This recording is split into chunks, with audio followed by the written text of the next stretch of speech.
저희 교회에 다른 교회에서 신앙생활 하다가 상처를 받고 저희 교회 오신 분이 한 분이 계셨어요. 그분은 가정에서부터 여러 가지 상처를 많이 받고, 특히 부모님들에게 여러 가지 상처를 많이 받아서 마음에 쉽게 떨쳐보지 못한 어떤 수치심, 부끄러움, 연약함, 그것들이 있는데, 그가 섬겼던 교회에서 똑같은 어떤 어려움을 당했던가 봐요.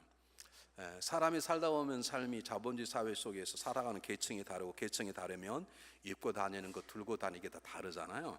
근데 그런 것에 대해서 공격을 받았나 봐요. 너는 아직도 뭐 그런 걸 들고 다녀? 막 이런 식으로 그랬던가 봐요. 그게 웬만한 사람 같으면 그래, 내가 뭐 돈이 없으니까 그럴 수 있지만, 우리가 뭐 가짜 들고 다니는 사람 한두 명이 아니잖아요. 그럴 수 있는데, 이분은 그게 상처가 되니까 너무 아파하고, 그래서 저희 교회로 옮겨서 저희 교회에서 신앙생활하고 주신 사명을 잘 많이 해보게 됐는데, 어느 날 그를 사랑한다는 한 분에 의해서 너 그렇게 신앙생활 안 돼? 라고 한마디 충고를 들었어요. 그게 심각한 말도 아니고 또 그분의 말이 옳을 수도 있어요. 그런데 이 수치심 있는 사람은 그렇게 자기 아픈 점을 건드려 버리면 그게 가만히 있지 못해요. 완전히 치료됐다 그러면 우리가 지금 치료되고 있는 상처인데, 여러분 어릴 때 돼지를 길러보신 적이 있으신지요? 저는 어릴 때 우리 어머님과 함께 돼지를 길러본 적이 있는데요, 먹다 남은 짬밥 이러잖아요. 그것을 돼지가 먹는 돼지 밥통에 담아 놓으면 한동안 있으면 그렇게 더러운 것도 다 깔아주고 위에는 깨끗한 물이 올라와요. 그러나 위가 깨끗하다고 밑에가 깨끗한 건 아니거든요. 근데 그걸 밥을 주려고 확 풀면 밑에 깔았던 거 다시 확 올라오는 것처럼, 그 자매님에게 이제 많은 것이 내려가서 뿌리 내리는 것들이 뽑혀지고 새로워질 때쯤 되었는데, 그게 누가 한번 그걸 건드니까 그게 본인의 문제라고 생각해버리고, 자기를 위한 말인데 자기를 공격한다고 생각하고, 그 당했던 모든 그 당했던 어떤 아픔들이 확 뒤범벅해지면서 그분은 교회를 떠났습니다. 그리고 결국 가정에서도 문제가 생겨서 가정도 지금 거의 나누어졌습니다. 우리 수치심이라는 것이 우리가 너무 쉽게 이야기하거나 내가 내 수치심 그냥 내버려 둬버리면 내 자신과 우리 가정 또는 하나님의 관계를 파괴하는 막강한 힘을 가지고 있는 것입니다. 그래서 제가 오늘 그래서 수치심을 이제 설교에서 마지막 시간으로 소개를 하고, 여러분 가운데 있는 수치심에 관심을 갖고 내 수치심도 치료받고 나도 누굴 좀 수치심을 회복시켜 줄 도구로 쓰임받고 원하시는 분들은 이제 광고가 나오면 사인업을 해서 소그룹으로 이것에 대해서 전문적으로 배우게 될 것입니다. 대회이기 때문에 자세히 하지 못하는 게 좀 아쉽지만 잘 들으셨으면 좋겠어요. 수치심이라는 것은 내가 어떤 행동을 잘못했다라고 하는 것이 아니라, 물론 그것 때문에 시작되지만 나라는 존재, doing, 어떤 것에 내가 잘못했다라고 하면 그것은 다시 고칠 수 있는 것이지만, 나라는 존재는 이런 존재야 라고 자기에 대한 어떤 부정적인 생각을 갖게 되고, 그로 인해서 고통스러워하는 정서적인 반응을 수치심이라고 그럽니다. 그 수치심은 자기 자신의 숨겨진 죄악이나 자기의 신체적인 부족함이나 사회적인 열등감, 또는 자기의 가족에 있어서 자기 가족이 쉽게 말하면 자랑스럽지 못한, 요즘 그러면 예전에 백정의 자녀 그러면 세상이 수치로웠잖아. 예를 들면 그런 것들 때문에, 또는 가정에 자라면서 자기 부모들이 받는 어뷰즈 문제들, 또는 세상에서 자기가 루저라고 하는 생각들, 또는 왕따를 당하거나 배반을 당했다 할지 그런 데 주어지는 상처가 건강하게 치료되지 못하면 자기에 대한 부정적인 자존감을 갖게 되고, 부정적인 자존감을 갖게 되면 본인은 자기 자신을 가장 싫어하게 되고 미워하게 되고 마지막 저주까지 이르는 거. 저주하게 되면 상당히 많은 수가 자살하게 되는 것이죠. 여러분, 몇 년 전에 한국의 지도자급들, 시장들, 큰 회사의 회장, 이런 사람들이 막 자살하지 않았습니까? 심지어는 현대그룹의 총수 중에 한 사람도 뛰어내 자살하지 않았습니까? 그런 모든 것들은 가정 수치심이 시작되는 것입니다.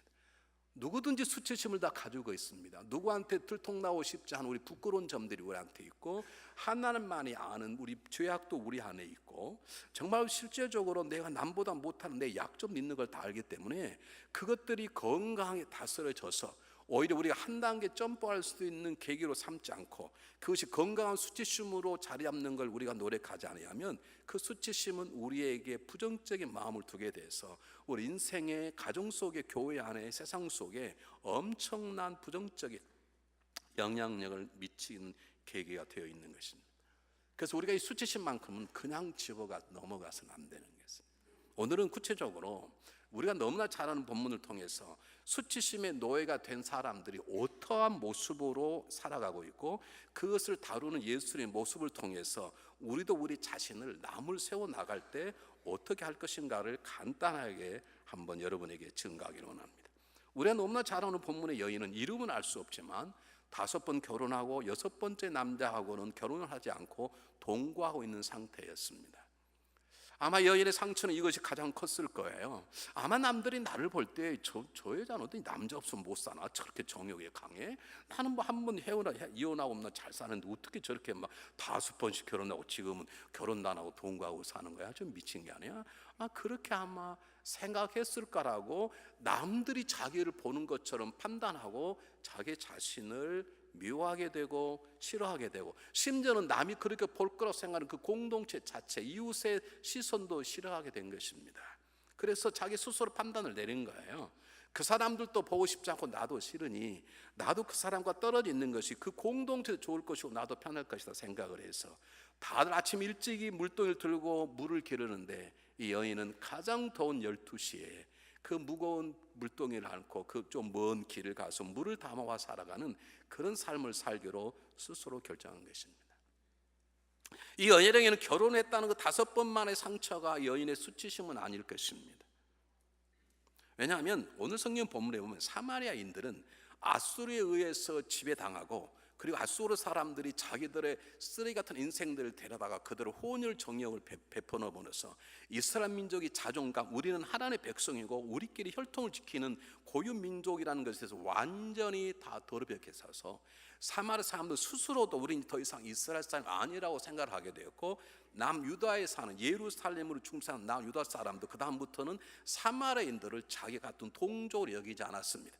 이런 종족 간의 아픔도 여인의 수치심이 하나였을 것입니다. 뿐만 아니라 5번 인행하면서 버림받았을 것이고 공격받았을 것이고 자기가 버렸는지 모르지만 어쨌든 많은 상처가 뒤범벅이 돼서 그것이 여인으로 하여금 그렇게 살아가도록 자기가 결정한 거예요.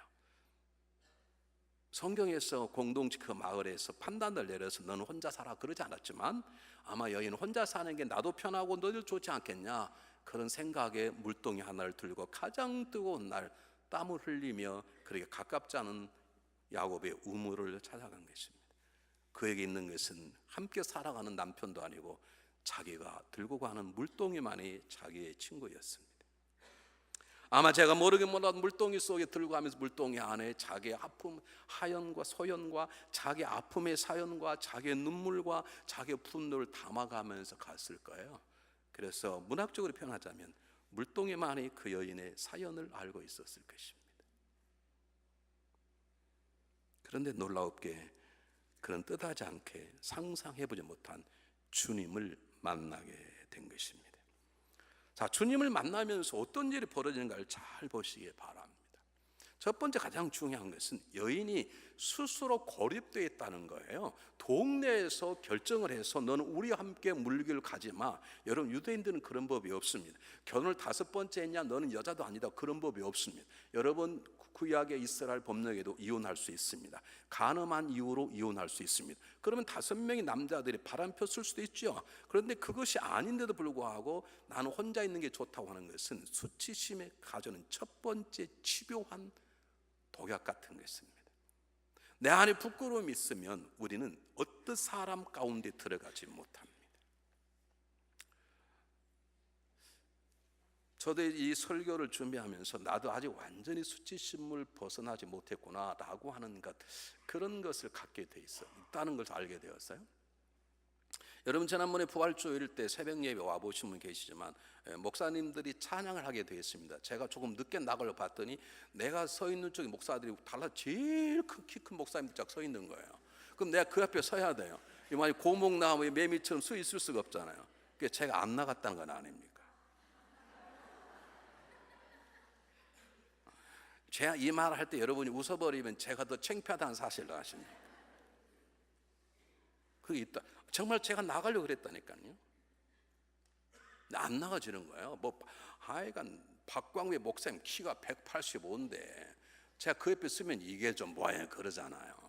이게 저한테 아직도 있는 것이죠. 그래서 사람은 스스로 고립을 만들게 돼 있어요. 내 가지고 있는 숨어있는 내 약점들, 내 가지고 있는 과거의 어떤 흔적들, 부끄러운 것들이 남에게 들통나면 남이 보면 그도 나를 지적할 것이고 그들은 쑥덕거릴 것이고 그런 게 싫으니까 스스로 혼자 물동이 안고 살아가고 물동이 속에다가 하염하고 푸념하고 그 속에 욕도 하고 다 집어넣고 혼자 살아가는 것이죠. 이게 수치심에 주는 첫 번째 문제입니다.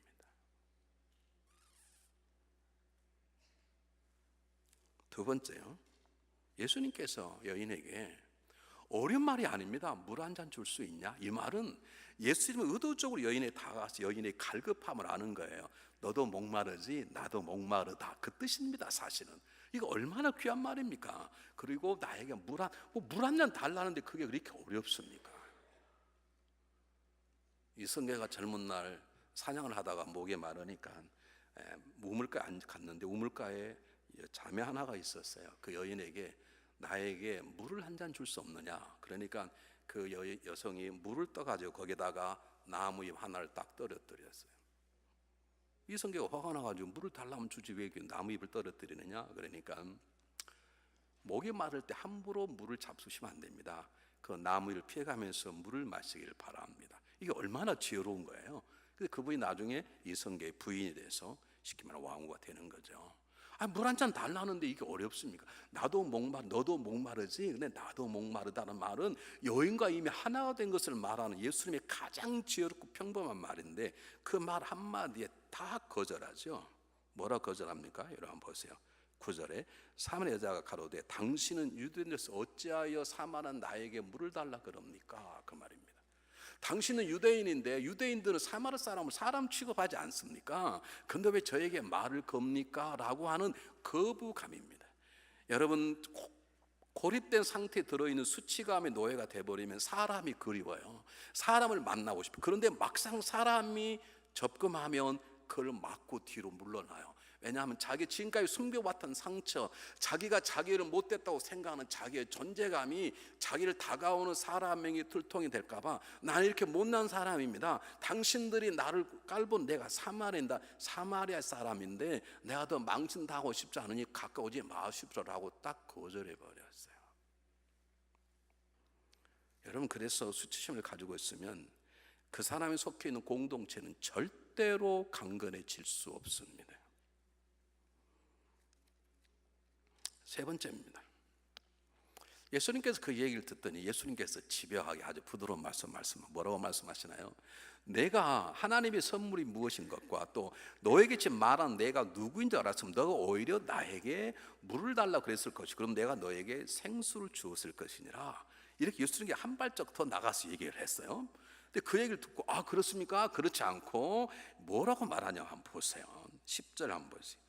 10절 예수께 대답해 가라사대 내가 만일 하나님의 선물과 또 내게 물 좀 달라 하는 이가 누구인 줄. 하나님 선물이 누굽니까? 예수 그리스도이십니다.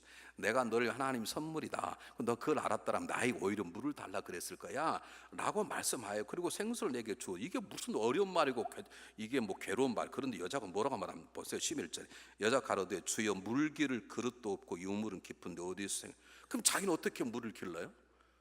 아무리 우물이 깊어도 물을 기를 수 있으니까 물을 기르 와놓고 이것이 거짓된 비판이거든요. 여러분, 우리가 수치심에 사로잡히면 사람은 자기 자신을 비판하셔. 너는 사람도 아니다. 너 같은 놈은 죽어버려. 그게 자살이거든요. 그런데 그러기 전에 반드시 하는 게 있는데 자기 스스로를 비판하는 사람은요 남을 비판하기 시작합니다. 왜냐하면 남을 비판하는 동안에 자기 평안함이 있고 저 사람은 나처럼 못생기고 잘못된 사람이야 라고 해야 자기 마음도 좀 편해질 수 있으니까 그러는 것이죠.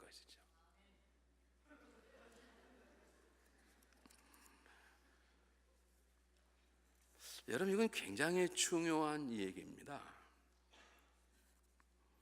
예수님께서 아주 편하게 부담 가짐이 없이 너도 목마르지? 그건 소홀 하셨겠죠. 처음 갑자기 너도 목마르지? 그럼 얘기가 안 되지 않습니까? 나에게 물을 하나 달라 그랬더니 당신 보니까 이스라엘 사람이고 나를 무시하는 사람들인데 어떻게 유대인이 저에게 물을 달라 그럽니까? 라고 딱 거절을 했어요.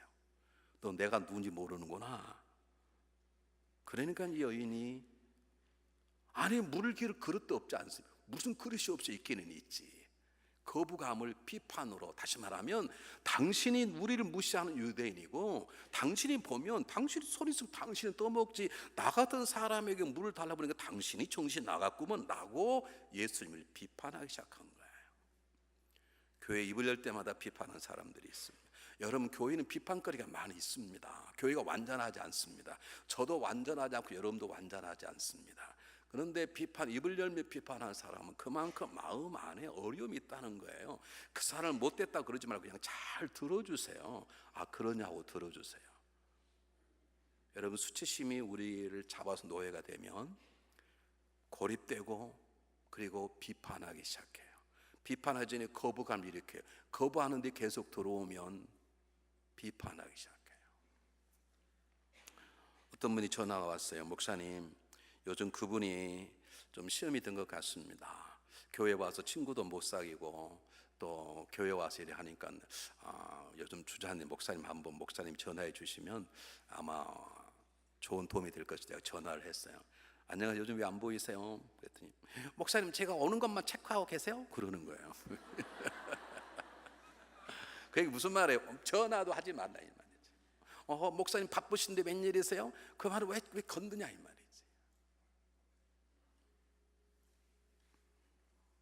그럼 왜 다른 사람 앞에 신방도 안 하냐고 말을 흘리긴 흘리세요. 흘리거든요. 외로우니까, 고립되니. 그러나 그렇게 전화를 찾아가면 목사님 감사해요, 전화 그렇게 해야 되는데, 수치심 있는 사람은 그러지 못해요. 거부해요. 그리고 이지사 전화하세요? 누가 얘기해 줬죠? 그렇게 그래요. 그런데요, 더 놀라운 것은 수치심이 노예가 되어버리면 비판할 뿐만 아니라 공격해요. 보세요, 어떻게 공격하는 거 보세요. 12절에 여자가 어떻게 이 우물을 기를 수 있겠어? 당신 정신이 있어 없어? 이 깊은 우물을 내가 기를 자기 능력이 있는 줄 아시오? 기르러 왔으니까 하는 것이지. 순 거짓된 가지고 비판하기 시작. 나중에 뭐라고 공격하냐면 12절에 당신이 야곱보다 큰 사람입니까? 라고 수치심의 가장 중요한 뿌리가 되는 비교의식을 통해서 예수님을 정면으로 공격하는 거예요. 당신이 야곱보다 적은 자면서 뭘 나에게 이리저리 명령하냐 이 말이죠. 야곱은 이것을 우리에게 주어서 우리가 먹었지만 당신이 야곱보다 큰 자는 나한테 왜 물을 달란 말을 합니까? 먹고 싶으면 혼자 떠먹고 당신 손이 없어 발이 없어 뭐가 없냐고. 이렇게 따지는 공격하기 시작한 것이에요. 여러분, 잘못된 비교의식은 나를 낮게 보고, 그 낮게 본 비교의식은 남을 꽃같이 비판하고, 그리고 나가서 마지막 공격하게 되어 있어요. 사랑하는 여러분, 내 남편에게 말 한번 딱 던졌는데 큰 소리로 확 대들거든. 남편이 변했다 그러지 마시고, 우리 남편이 내가 모르는 아픔과 수치심이 있구나 그러세요. 이게 수치심의 뿌리라니까. 이게 있으면 아무것도 아닌데, 여보 오늘 밥이 좀 싱겁네 그러면 그래 내가 다음에 잘 할게. 내가 나이가 먹어가니까 이게 입맛이 좀 이게 그래서 그러면 되는 거지. 네가 해 먹으라 이렇게 하면 안 되거든요.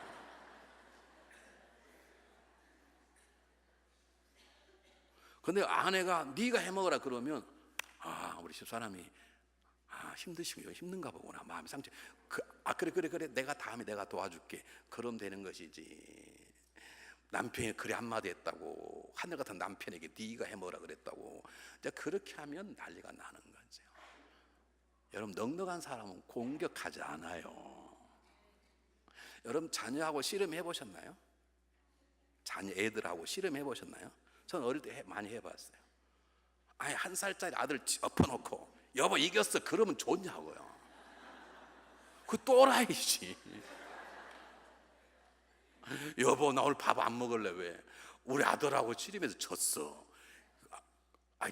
그런 바보가 어디가. 아들아 하면 져줘야 되지. 그럼 애들이 아빠 이겼어 그러면 그 져줌이 기쁨이고 보람 아닙니까?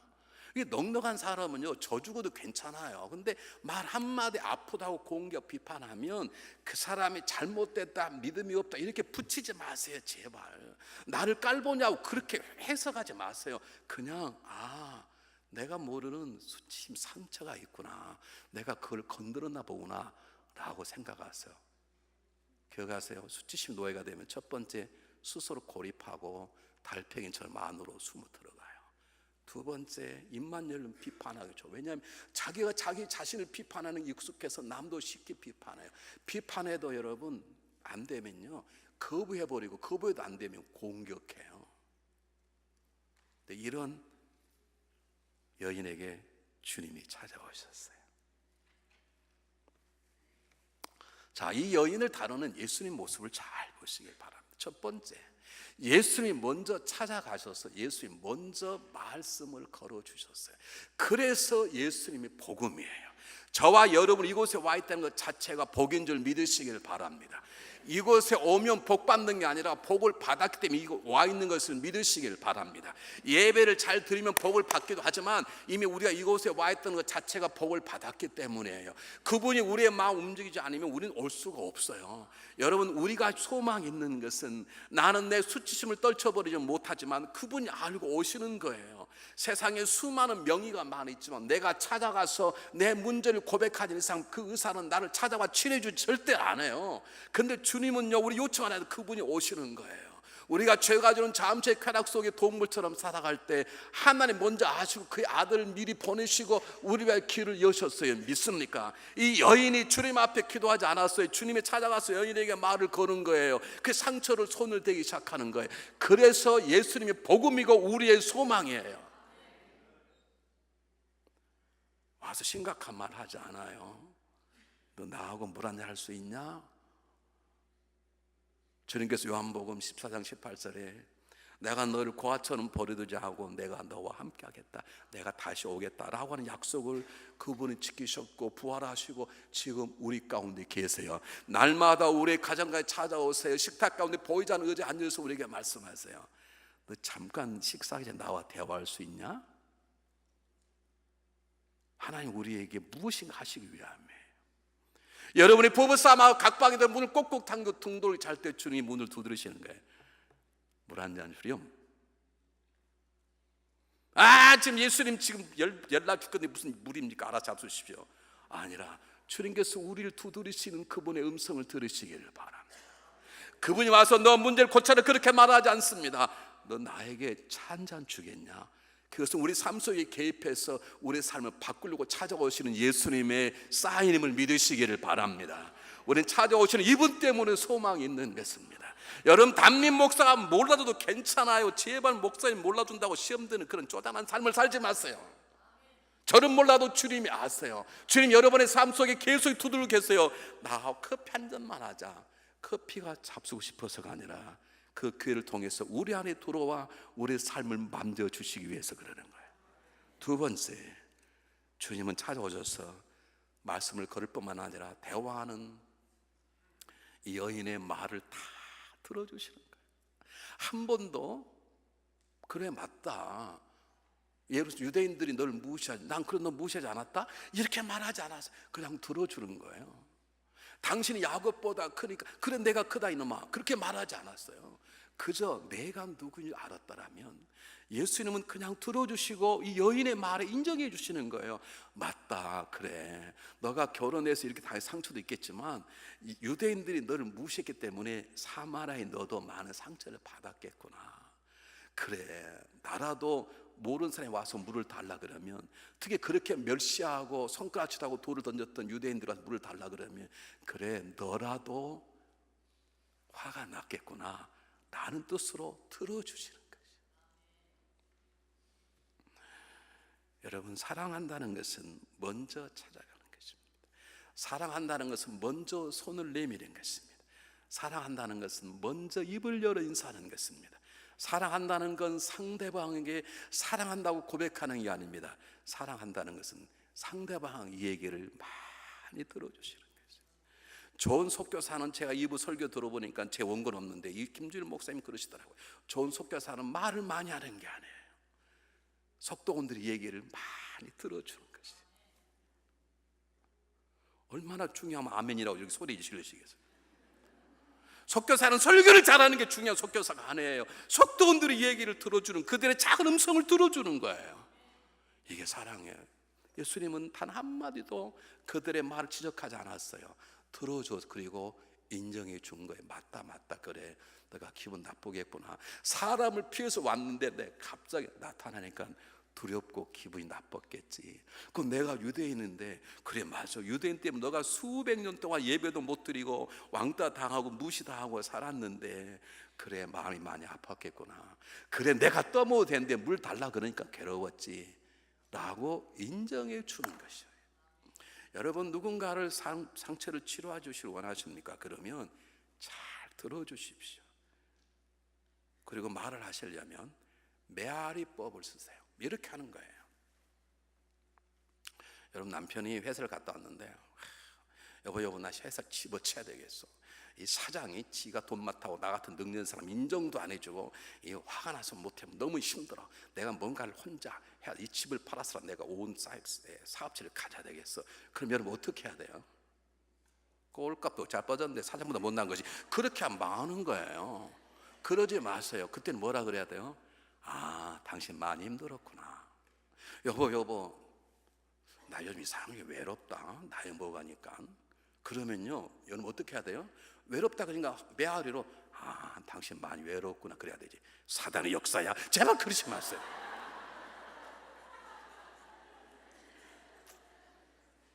여러분, 사람은 남편이 있어도 아내가 있어도 자녀가 있어도 돈이 있어도 사적 직분이 있어도 외로우려면 얼마든지 외로울 수 있어요.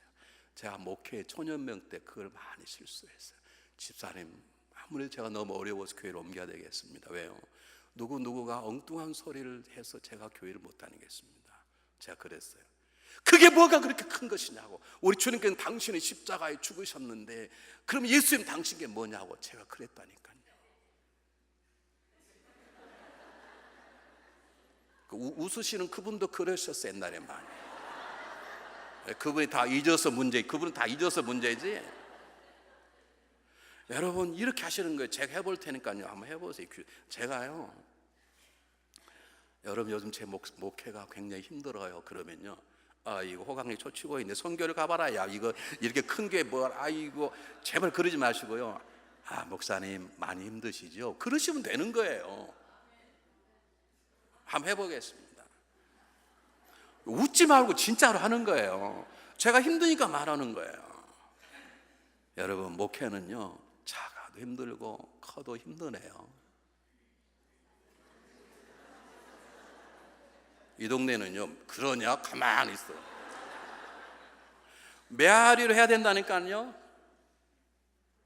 아내가, 여보 내가 갱년기인가 봐, 요즘 이렇게 짜증나고 외롭고 힘들지. 그러면, 아, 여보 많이 힘들었구나 그러시면 되는 것이죠. 철회하고 기도해. 목샘 찾아 안수기도 봐도 제가 그딴 소리 하지 마세요. 여러분, 자녀가 엄마 나 공부하기 싫어, 왜 공부가 힘들지? 그러면, 그래 공부 많이 힘들지, 엄마도 힘들었어 그래야 되죠. 또 당장의 교회가 목사한테 안수기 봐도 그럼 걔들이 나를 얼마나 미워하겠어요. 그냥 들으세요. 제발 들으세요. 뭘 다 아는 것처럼 판단하지 말고, 우리가 뭘 아냐고. 우리가 하나님 다 아는 것처럼 다 그 사람 판단하고 이래라 저래라, 그래 한 가정이 좀 깨지 생겼는지. 여러분, 그러지 마세요. 들으세요. 그리고 그냥 맞장구 쳐주세요. 맞장구 쳐주세요. 예수님께서 여인의 말을 한 번도 잘못했다고 지적하지 않았어요. 너 수치심이구나 그 말도 하지 않았어요. 너 열등감 가지고 있구나 그런 말도 하지 않았어요. 그래서 예수님 말씀을 하시면서 여인의 말을 경청해 주시는 거예요. 이게 예수님의 방법인 것이고, 이게 복음인 것이고, 이게 예수 그리스도의 사랑인 것이죠. 믿습니까 여러분? 세 번째는요, 여인의 마음을 다루시는데 아주 지혜롭게 다루셨어요. 참, 예수님은요, 불 있는 곳은 불 얘기를 하고요, 고기 있는데 고기 얘기를 하고요, 물 있는 곳은 물 얘기하는 거예요. 지금 여인이 목이 마르거든요. 주님이 그러는 거예요. 나도 목이 마르다 나에게 물 한 잔 주려. 예수님은 그렇게 지혜롭게 다가왔어요. 하나님께서 아담과 이브를 찾으러 가셨어요. 하나님의 아담과 이브가 어딘지 모르겠습니까? 에덴 동산에 있는데. 근데 뭐라고 말해요? 아담아, 너 왜 그렇게 죄 지었냐? 그러지 않았어요. 아담아, 너 지금 어디 있냐? 우리 어릴 때 숨먹기 해봤잖아요. 어린애들 하면, 어린애들은요, 자기만 눈만 감고 있으면 아무도 안 본다 생각해. 그럼 우리는요, 옆에 두고도 어디 숨었니 못 찾겠다 깨꼬리. 그럼 애들이 얼마나 행복해요. 그렇잖아요. 이제 머리 쳐박고 있는 사람 야야야야 일어나 그럼 되겠나요? 그걸 또라이라고 그래요. 그냥 옆에 두고 모른 척 못 찾겠다 깨꼬리. 그럼 애들은 막 재밌어 어쩔지 모르잖아요. 예술의 방법이 그건 거예요. 너 나에게 뭘 하나 줄 수 있냐, 이렇게 다가가는 거죠. 하나님께서 아담에게 아담아 어디 있냐, 모르시겠어 어디 있는지를. 저는 이 본문만 읽으면요, 저는 눈물이 난다. 예수님이 제 목회 단 한 번도 너 그따위는 목회하냐 그래 보신 적이에요. 한 번도 그런 적. 제가 왜 목회에 실수를 한두 번 하겠어요? 단 한 번도 그 배에 차, 너 일어나라, 너 지금 기도할 때다, 너 지금 잘 때냐 그래 본 적이 없어. 그냥 자면요, 너 자냐 그러시고. 그 말이 무슨 말이겠어요? 여러분 누가 여러분 남편이 고민스러우면요, 이 무지한 아내는 여보 뭐가 걱정이야? 막 이러면 그렇게 하지 마시고요. 여보 내 커피 한잔 줄까? 그렇게 얘기를 꺼내세요. 아니 아무것도 아니야? 아니 당신 얼굴 표정목이 써졌는데 내가 딱 보면 제발 그러지 마시고요. 아니야 당신 나하고 나를 그렇게 못 믿어 20년 살아놓고 그러지 마시고요. 그냥 엄마 좀 공부하기 싫어 죽겠어, 많이 힘들지? 힘들어 이거. 그럼 나하고 햄버거 하나 먹으러 갈래? 그렇게 하세요. 그래서 그가 이 얘기를 왜 공부하기 힘든지 어떻게 하면 좋은지 꺼낼 수 있도록 지혜롭게 하세요. 뭘 다 아는 것처럼 그냥 뭐 까만 게 2마리 들어있구만, 제발 그러지 마세요.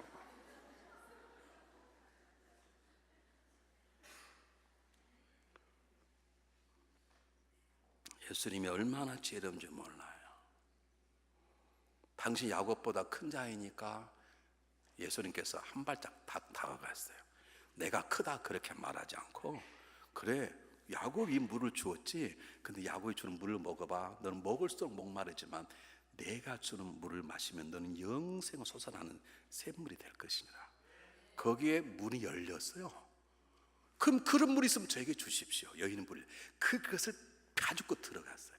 네 남편을 데려오라. 내가 너 과거를 다 알아 그 말이 아니라 남편을 데려오라. 그리고 여자가 제 남편이 없나이다. 그래 맞다, 너가 5이 있었는데 남편은 지금 사는 남편이 아니구나. 예수님 비집고 들어가지요. 여인이 비로소 예수에 대한 눈을 뜨기 시작한 거예요.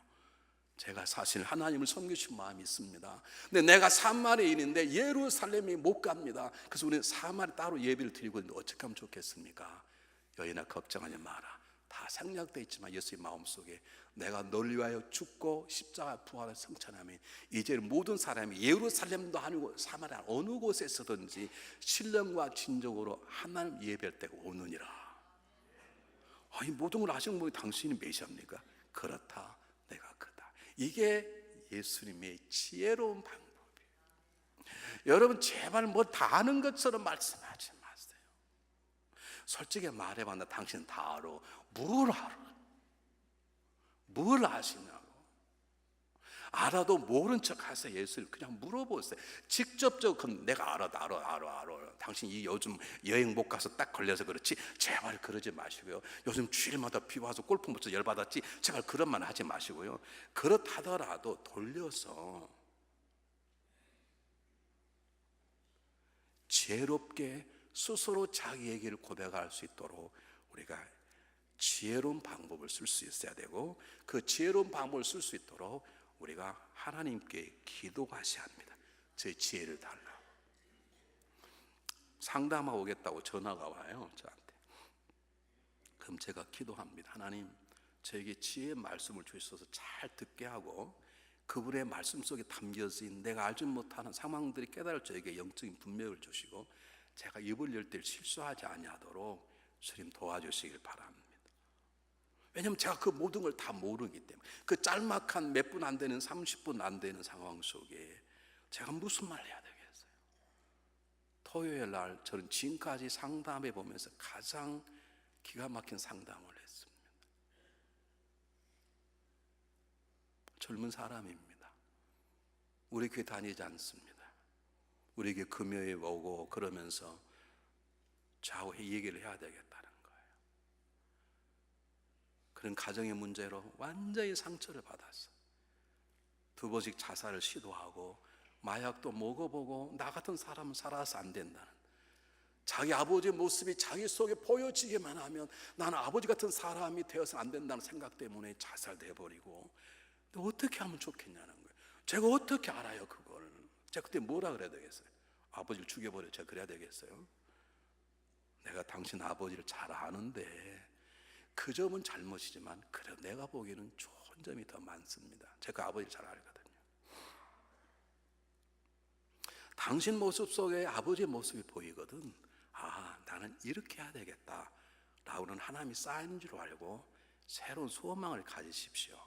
어쨌든 그런 얘기를 했어요. 근데 제가 지금도 안타까운 건 어떻게 하면 더 지혜롭게 말할 수 있을까? 이게 제게 부족함을 제가 느끼고 그때 바빠 헤어졌는데요. 다음에 또 다시 만나기로 했는데, 여러분 제발 수치심 있는 사람을 상대할 때 여러분이 답을 주려고 하지 마세요. 뭐 보는 것 제발 그러지 마세요. 알아도 모르는 것처럼 물을 좀 달라. 그리고 많이 그러셨겠구나, 많이 힘들으셨겠구나. 여러분 우리 이민생활 삶 얼마나 힘들어요, 안 그렇습니까? 여사람 손을 잡으시고 얼굴을 보시고 정말로 하셔야 돼요. 많이 힘드셨구나 한번 해보세요.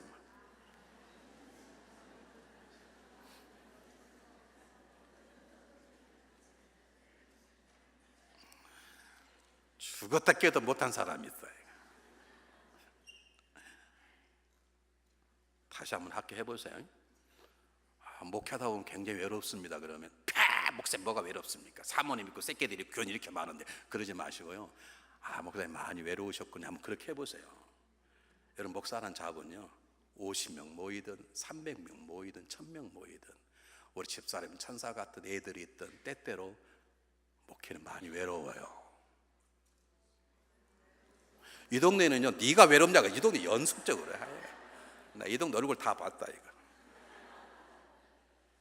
여러분 그렇게 해보라니까. 제가 외로워서 그런 게 아니라요, 여러분 그게 돼야 돼요. 네. 그리고 나서 뭐라고 대답을 하고요? 말 한 잔. 목사님 커피 한잔 하실까요? 그렇게 하는 거예요. 오자마자 목사님 힘드시 밥 사줄게 그렇게 하면 안 돼요. 그냥 커피 한잔 할까요? 근데 커피 먹으러 가다가 목사님 커피 할 바에 차라리 밥 먹을까요? 이렇게 진행되는 거예요. 이렇게 친절히 가르치는 목사가 어디가 있어 이렇게.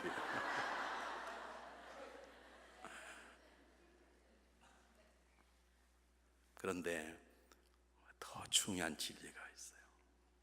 세상 사람이 이걸 이해하지 못해요. 예수님 하나 놓치지 않는 게 있는데, 모든 대화 속에 여인이 자기의 상처, 자기를 버렸던 5명의 남자, 상처전 남자들, 동네 사람들이 비난이 아니고 과거가 아니라 예수님을 바라보도록 예수님께 집중하는 거예요. 예수님을 계속 소개하는 거예요. 너가 하나님의 선물이고 그 다음에 내가 누구인지 알았다라면, 그래 내가 야곱보다 작을 줄 모르지만 내가 주는 생수를 마시면, 물을 마시면 너는 목마른 생수를 먹게 될 것이나. 예수님은 집중적으로 자기 자신을 드러내는 거예요. 자신을 감추지 않는 거예요. 숨기지 않는 거예요. 여러분 겸손이란 진리를 감추는 게 겸손이 아니에요. 진리는 드러나야 되는 거예요. 생명을 감추는 게 겸손이야. 생명은 드러나는 거예요. 믿습니까 여러분?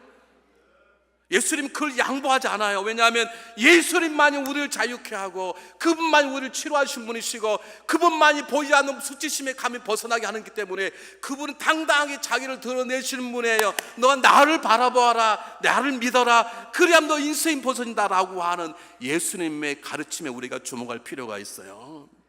여러분 제발 자녀가 말 안 들을 때 너 엄마 말 안 들을 거야 그러지 마세요. 여러분 너 그렇게 말 안 들으면 엄마 마음이 아파. 여러분 그러지 마. 애들이 다 알아요. 여러분 그렇게 가르쳐 주니까 자녀는 계속 엄마 마음 아프게 하는 거예요. 왜냐하면 여러분도 자식 아프게 하거든요. 아프다고 말하지 마세요. 아무 말도 안 하면 얘들은 안 건드려요. 너 그렇게 엄마 아프다, 이거 골라서 하는 거예요. 왜냐면 얘들도 아프거든. 여러분 때문에. 얘들도 우리 때문에 아프거든. 엄마 아빠가 아픈 것만 골라서 아프게 해요.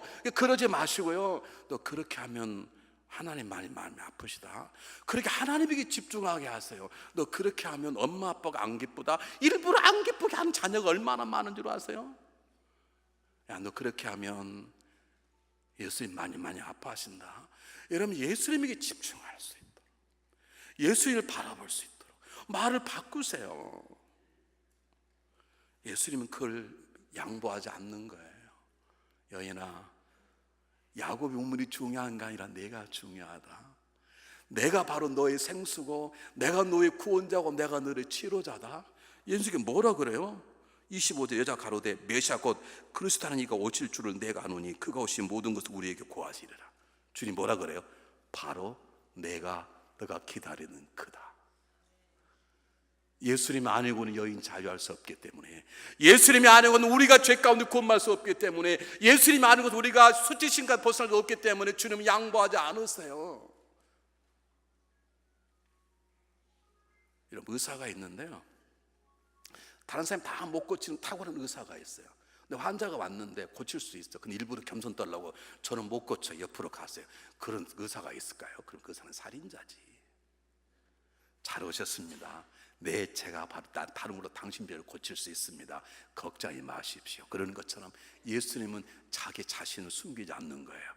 여러분, 그분은 진리요 길이요 진리요 생명이신데, 길은 진리는 생명은 드러나야 되는 것이죠. 그래서 우리에게 그 길을 드러내라고 말씀하시는 것이죠. 땅까지 이런 내가 길이요 진리요 생명을 세상에 외쳐내는 거죠. 왜냐하면 그분이 아니면 우리가 자유할 수 없기 때문에, 그분이 아니면 죄책감 수치를 벗어날 수 없기 때문에, 여러분 집중적으로 그분을 바라보도록 주님은 여인에게 자기 자신을 드러내고 마침내 여인이 눈을 열어요.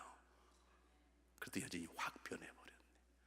올 때마다 빈 물 항아리 속에 자기의 사연, 남편들에 대한 증오, 분노, 그리고 그를 아는 유일한 친구인 사인 아는 물동이 하나를 버려두고 이제는 자기가 쓰레던 동네에 들어가 그리스도를 증거하는 복음 증거자가 되어버린 것이죠. 사랑하는 여러분, 예수님께서는 여인에게 구체적으로 너 몇 번 결혼했냐? 너 그 실패한 이유를 알냐? 그렇게 따지지 않았어요. 여러분, 주님을 믿으면요 문제가 안 돼요. 주님을 믿으면요 해답을 얻는 게 아니라 문제 자체가 없어져 버려요. 믿습니까? 주님은 그분을 드러내시는 것이요.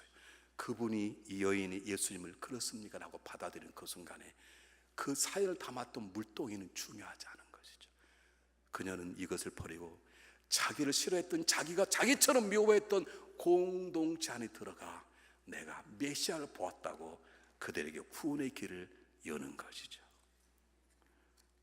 사랑하는 여러분, 우리도 그 길을 가야 하는 것입니다. 우리에게도 물동이 하나씩은 다 있습니다. 그 안에 우리의 사연만 꽁꽁 묶고 노는 그 누구도 모르는 나만의 물동이가 있습니다. 그 물동이를 들고 다니느라 얼마나 힘드는지 몰라요. 혹시 누가 물동이 속에 알고 있는 내 사연과 부끄러움과 죄악을 들통날까 봐 얼마나 꽁꽁 묶고 있는지 몰라요. 여러분, 그 물동이를 주님 앞에 내려놓으십시오. 그분 앞에 고백하십시오. 그분께 드려버리십시오. 그리고 주님과 함께 세상으로 들어가야 돼요. 그러려면 우리에게 분명한 믿음이 있어야 돼요. 예수 그리스도가 나의 모든 것을 알고 계신다. 예수 그리스도가 나를 치료하기 위해서 이 땅에 오셨다. 그분만이 나의 구원자 치료자이시다. 이 믿음을 가지셔야 돼요. 어떤 형님 저한테 물었어요. 목사님, 정말 예수님 나의 모든 걸 아실까요? 그분이 나를 치료해 주실까요? 그렇습니다. 예수님이 아시고 예수님이 치료해 주십니다. 그리고 치료하기 위해서 그분이 직접 우리의 죄와 수치심을 지시고 대신 죽으셨어요. 믿으세요, 여러분. 이사야 53장 5절은 뭐라 말하면 그의 찔림 우리 허물을 위하며 우리 부끄러움을 위하며 그가 상함 우리 죄악을 위하며 그가 징계를 받음으로 우리가 죄책감 고침 자유함을 누리고 그가 채찍에 맞음으로 모든 상처의 치료함을 받았느니라. 믿습니까? 어떻게 주님을 믿을 수 있습니까? 그분이 말로만 하신 것이 아니라 우리를 친히 아시고 우리 대신 죽어 주셨기 때문에 우리가 믿을 만한 분은 그분밖에 없는 거예요. 그분을 믿으셔야 돼요. 그분 앞에 달려나가셔야 돼요. 주님이 오늘도 말씀하시는 거예요. 오늘 예배 끝나고 나랑 커피 한잔 하자. 무슨 뜻이 있어서 그래요? 여러분 수치심을 벗겨주시려고 그러세요. 여러분 지금까지 쌓아놓았던 원통과 분노와 증오의 항아리를 던져버리세요. 그리고 그분과 함께 자유하는 세계를 여인처럼 달려나가 세상 속에서 우리를 치유하시는 구원자 예수 그리스도를 증거하는 복된 삶을 살아가실 주의 이름으로 축복합니다. 마지막 하나입니다. 한 목회자가 이런 글을 썼습니다. 내가 만약 한 사람의 상한 침령을 치료할 수 있다면, 내가 단 한 명이라도 상한 마음을 가진 자를 치료할 수 있다면 나는 헛된 삶을 사는 것이 아닐 것이다. 나는 어떤 사람의 고통받고 있는 그 사람의 고통을 조금이라도 덜어줄 수 있었다면 나는 헛된 삶을 사는 것이 아니다. 나는 연약하고 무지해서 쓰러있는 작은 새 한 마리를 격려하고 세워서 그가 나락을 복음자로 나락했다 그러면 내 삶은 결코 헛된 삶이 아니다.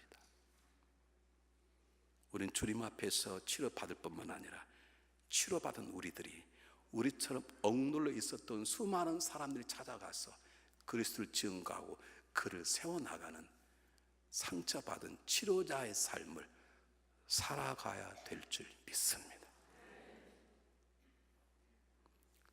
새로운 한 주간 어떻게 살아가시겠습니까? 기도하겠습니다.